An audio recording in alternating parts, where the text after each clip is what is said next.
Bonjour mes astrophiles. Alors aujourd'hui je vous ai préparé un petit extra. Je vous ai donné la définition des signes, je vous ai expliqué qu'il y avait des signes de feu, de terre, d'air et d'eau. Et je vous ai expliqué aussi qu'il y avait des signes cardinals fixes ou mutables.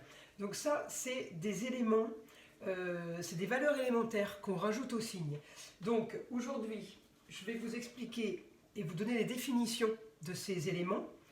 Et je vais vous expliquer la polarité des signes. Donc ça c'est un petit détail qui peut permettre d'approfondir une roue astrologique encore mieux, encore plus poussée. Donc là aujourd'hui déjà je vais vous expliquer la relation entre les signes.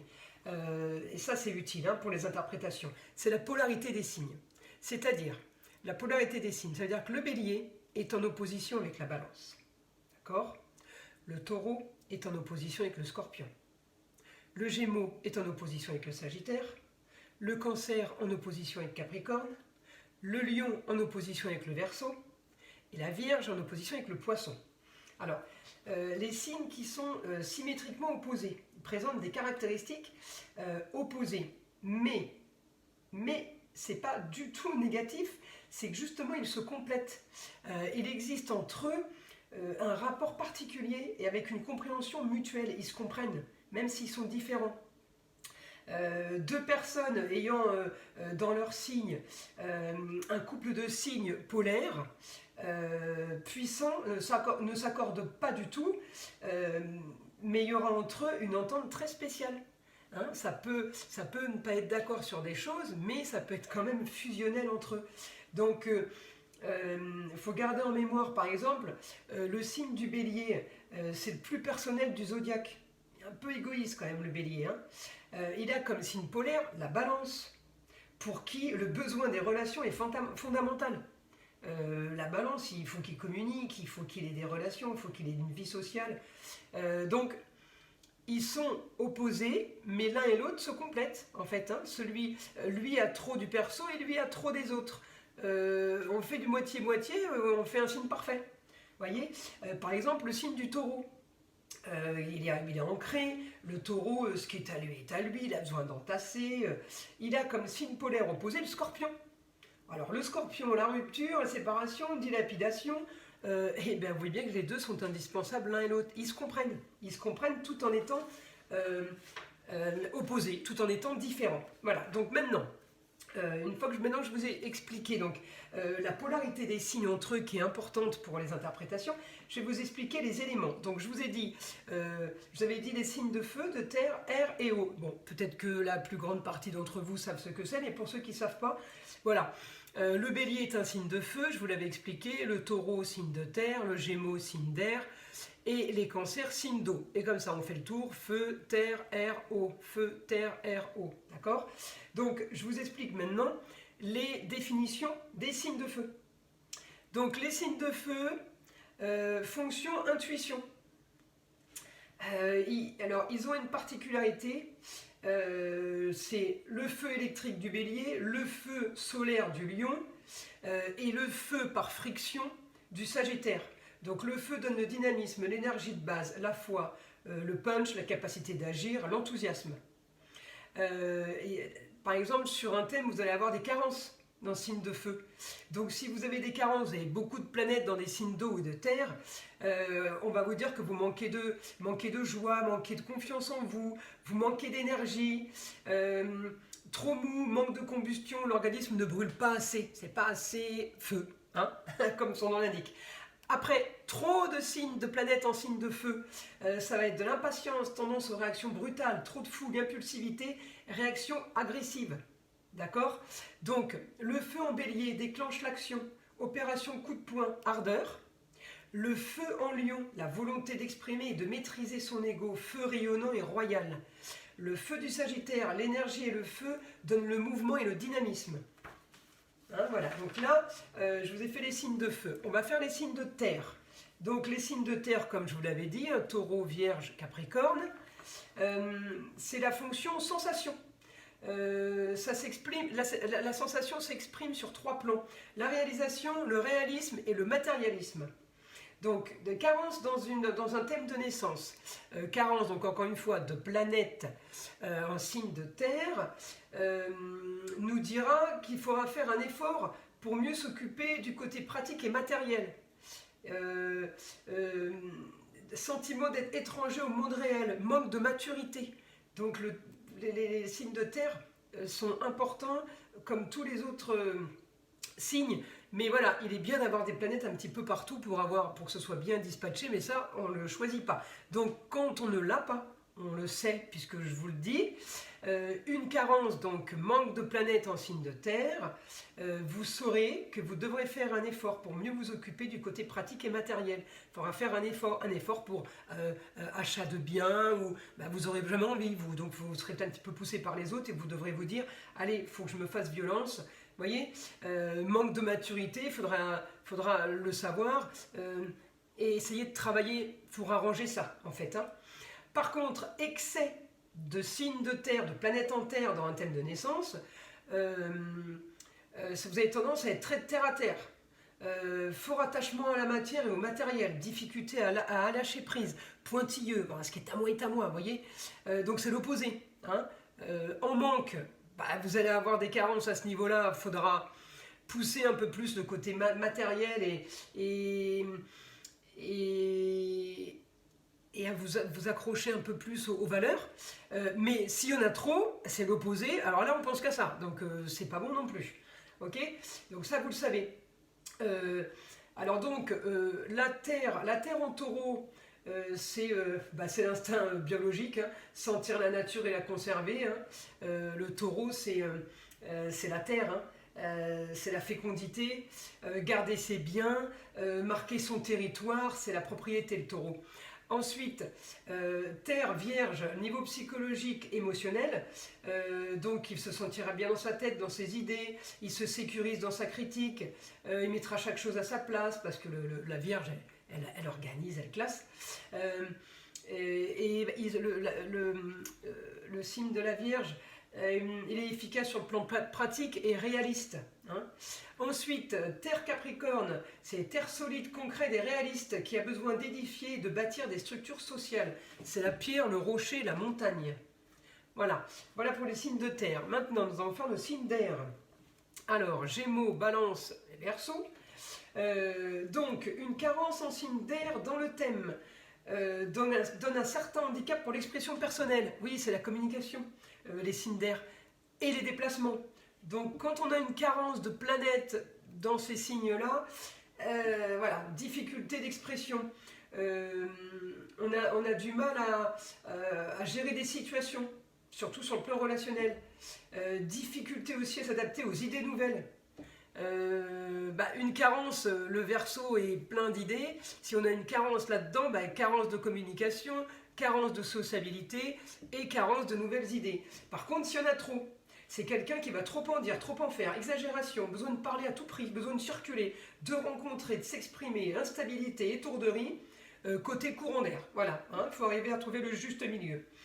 Donc, l'air Gémeaux, côté largement ouvert, extrêmement mobile, symbolise la respiration, la fonction qui permet d'oxygéner. Les contacts sont naturels, on butine tel le papillon.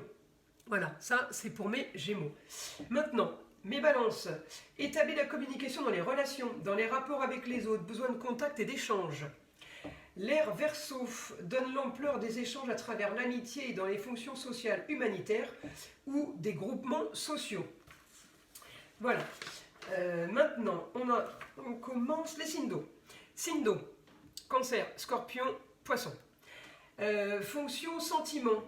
Voilà, les signes d'eau, c'est les sentiments. Carence d'eau dans un thème. Alors, le natif aura du mal à comprendre les débordements affectifs des autres. Il peut rester insensible face à des événements difficiles. Ces réactions, elles sont souvent perçues par les autres comme étant sèches, brutales. Difficulté d'exprimer ses propres émotions, peur de la douleur, peur d'avoir mal, il faut apprendre à pleurer, il faut boire pour ne pas accumuler les déchets et pour hydrater le corps. Vous voyez, carence en eau, c'est pas top. Alors évidemment, carence en eau, c'est dans tous les sens, donc il faut boire. Voilà, et carence en eau, il pleure pas. Dépourvu un peu de sentiments. Maintenant, trop d'eau. trop d'eau dans un signe, trop de planètes dans les signes d'eau. Alors là, c'est l'opposé, hypersensibilité, tendance à se noyer dans un verre d'eau, on a la larme facile. Il est déconseillé dans ce cas de s'orienter vers des métiers réclamant maîtrise des émotions. Hein, si on est trop émotif, on évite de faire du social, enfin des choses un peu... parce que ça va pas vous aider. Hein. Alors, qu'est-ce que je pouvais... Alors, donc voilà, vous voyez, carence, trop... carence c'est pas assez et excès c'est trop. Donc on arrive à faire le juste milieu entre trop d'eau et pas assez d'eau. Vous voyez, pas assez d'eau, il boit pas, trop d'eau, il se noie. On essaye de faire la balance, de faire l'équilibre. Bon, maintenant je vais vous expliquer le ternaire, pardon. Donc ça c'est quand je vous ai dit cardinal, fixe, mutable. Donc les 12 signes ont une division ternaire. Donc chaque tiers contient les éléments, feu, terre, air et eau. Et dans ces quarts, il y a les mêmes priorités en ternaire, mais qui se retrouvent dans 3 signes. Alors, juste, c'est en 3 parties en fait. Donc il y a le premier, c'est cardinal. C'est le début de saison, un dynamisme qui ouvre une phase nouvelle. Le second, c'est le fixe, milieu de saison. Il épanouit et concrétise les promesses du signe. Le troisième, c'est mutable, mobile. Donc lui, il est analogue à la fin de saison. Il annonce un déclin et prépare une mutation. Donc, je vais vous dire les signes cardinaux. Les signes cardinaux. Bélier, Cancer, Balance et Capricorne. Ça, c'est les signes cardinaux. Donc, cardinal, commencement, début, élan, jaillissement, initiative. Mais à l'inverse, il peut avoir du mal à prendre des initiatives. Voilà, quand il est mal aspecté, on va dire. Donc, les signes cardinaux s'occupent de la circonstance de la vie. Ils sont efficaces sur le plan d'action immédiate. Ils sont opportunistes. Ils développent une énergie considérable pour faire de nouvelles choses. Tendance à l'ouverture d'esprit. Alors ensuite, les problématiques des signes cardinaux, ce seront des problématiques par rapport à leur origine, à leur enfance. Soit ils ont du mal aussi à commencer les choses, soit au contraire, ils les commencent mais en feu de paille. Ça manque de suite dans l'action. Voilà, ça c'est les signes cardinaux. Donc, je vais vous expliquer le bélier. Le bélier, il sera tonique, actif, mais si on l'empêche d'agir, il n'aura plus de ressort. Le cancer, il est très réactif, ils entreprendront facilement pour le foyer, mais restent infantiles et n'accouchent pas d'eux-mêmes. La balance, la cardinalité de la balance sera d'entreprendre dans les relations, un besoin d'échange en fonction de sa sensibilité, mais peuvent souvent ne plus avoir la foi et partent aussi perdants pour l'harmonie, peuvent être défaitistes. Et le Capricorne, esprit d'entreprise, mais peuvent manquer de confiance personnelle. Ça, c'est les signes cardinaux. Donc il faut bien les noter parce que avant de les mémoriser, ça ne se fait pas en 2 jours. Hein.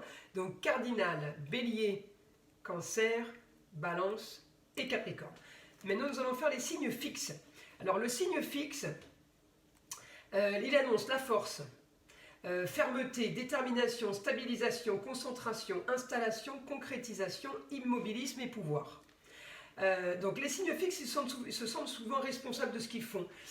Ils sont prêts à faire des sacrifices pour des fins à long terme, pour une éthique ou une morale. Ils restent attachés à leurs principes. Ils ont tendance au pouvoir et à la fermeté. Ils comptent sur leur propre jugement en tout. Hein. En négatif, ça peut donner le côté idée fixe. Il manque de souplesse dans les actions ou les pensées. Donc, je vous explique là le fixe taureau. Possessif, complexe, lié à avoir ou faire sur le plan existentiel. Le lion, alors, il se fixe des buts. Voilà. Il met le lion, il met la patte sur... voilà, ça, j'y vais, je gère ça. Vous voyez, il met la patte sur. Hein, il se fixe des buts. Besoin de faire quelque chose, de se manifester au niveau de la personnalité. Besoin de réussite sociale. Excusez-moi, j'étais sur la Vierge, c'est le lion. Hein, taureau, lion, scorpion et verseau. Donc c'était pour le lion, ça. Ensuite, Le Scorpion, problème de pouvoir à travers l'argent, la puissance et l'impuissance. Il se fixe dans la possession des autres.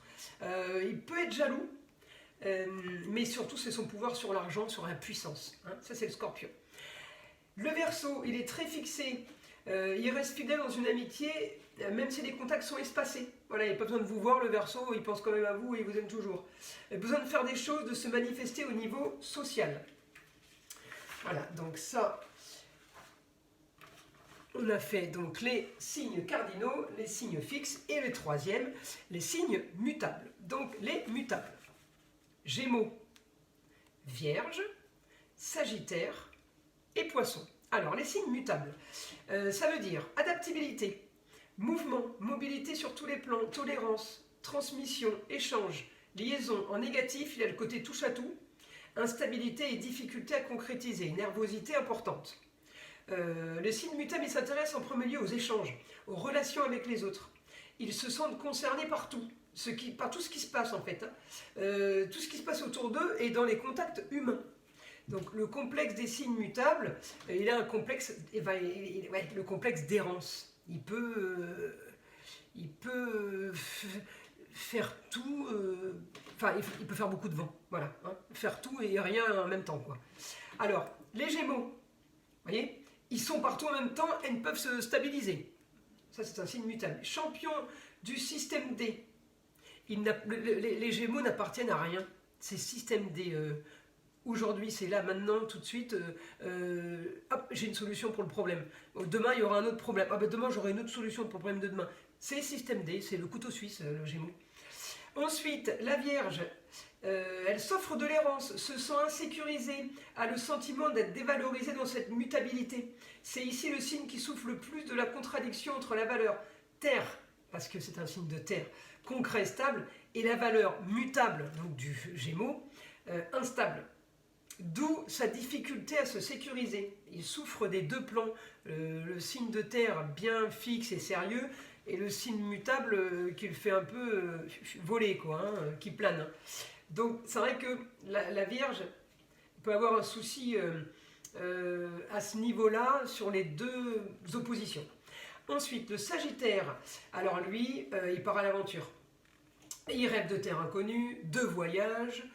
La routine et le quotidien lui créent une angoisse inexprimable. Hein, c'est une horreur pour lui. Lui, il lui faut du changement. Ensuite, les poissons. Le poisson, il échappe trop à la réalité. Il est insaisissable. Il a peu de choses arrivent à l'atteindre. Ses écailles lui permettent de laisser les choses glisser sur lui. Comme on dit, hein, les poissons, ça glisse sur eux et ils savent nager entre deux eaux. Il disparaît dans l'eau, tendance à ne pas vouloir se mouiller. Hein, ça, c'est le poisson. Donc, il y a 3 signes de même élément. Chacun de ces signes se trouve donc appartenir à un stade différent du ternaire.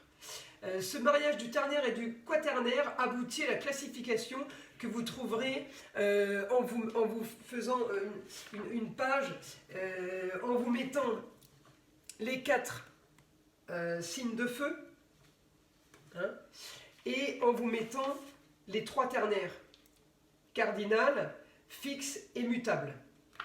Donc cardinal, bélier, par exemple, le fixe, le lion, et mutable, sagittaire.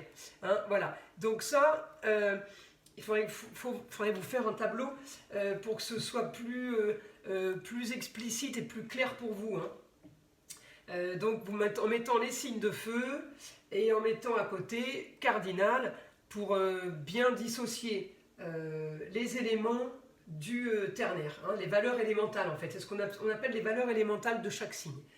Voilà, j'espère que ça a été clair pour vous. N'hésitez pas à me laisser des commentaires si vous voulez que je rajoute des petits détails, si vous voulez un peu plus d'informations ou si j'ai pas été clair sur quelque chose, je pourrais refaire une vidéo avec plaisir. Donc, je vous invite à liker ma chaîne, à vous abonner, à partager avec les amis. Si vous voulez consultation privée, il faut aller donc sur ma chaîne. Toutes les informations sont notées. Mais voilà, donc je vous dis à lundi prochain pour la leçon sur les maisons astrologiques. Et je vous souhaite une bonne fin de semaine. Je vous envoie plein de bonnes ondes, plein d'énergie positive et des protections pour vous ainsi que sur ma chaîne. Et je vous dis à lundi. Au revoir.